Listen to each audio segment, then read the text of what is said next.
Nababahala ang ilang eksperto sa dumaraming bilang ng kabataan na biktima ng cyber.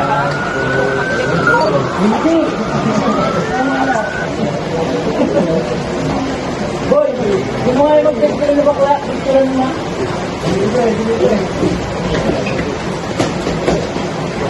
Tapos ito sa president para makakatuwa.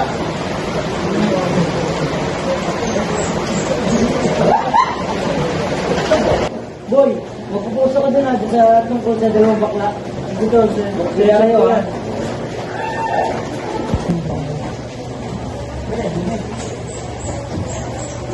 Ipasimura natin ano.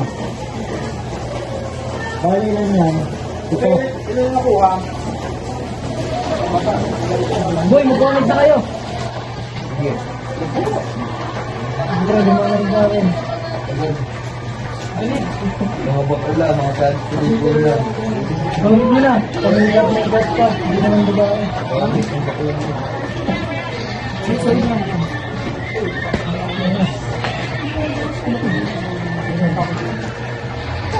Ulit na.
Uy, Be, nakita mo ba yung post ni Ian at nila Ian tungkol kay Cancel and Mark?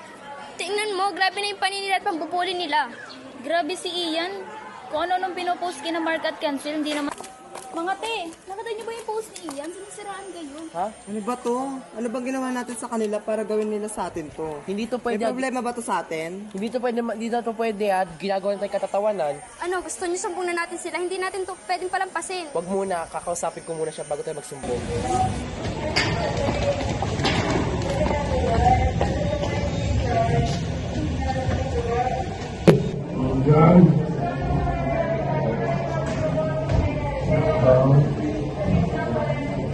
Ang problema mo.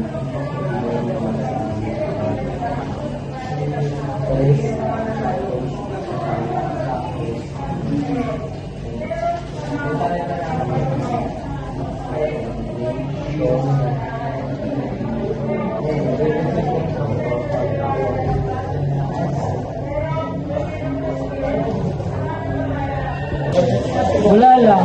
Gusto ko lang. Magpasalamat pa nga kayo. Kayo yung naging sikat.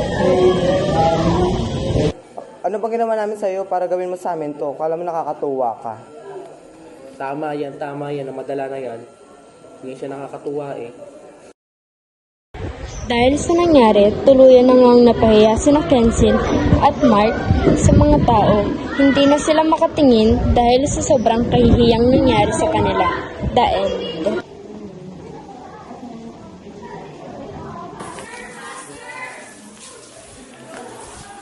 Cyberbullying is the use of digital technologies such as messaging platforms and online gaming to use repeatedly harass, threaten, embarrass to target another person.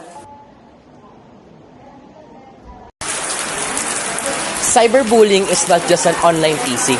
It has a deep lasting effects on person's mental, physical, emotional, and social well-being, and it has effects on families and communities. Hi! How cyberbullying can affect person's mental health. Cyberbullying is a deeply harms by creating a stress, constant fear, and insecurity.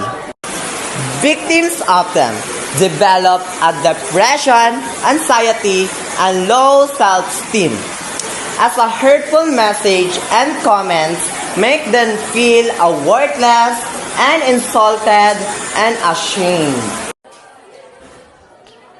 What recommendation you give to stop cyberbullying? To stop cyberbullying, use our social media correctly and according to our needs. Do not harm to others or speak badly to others, especially on social media.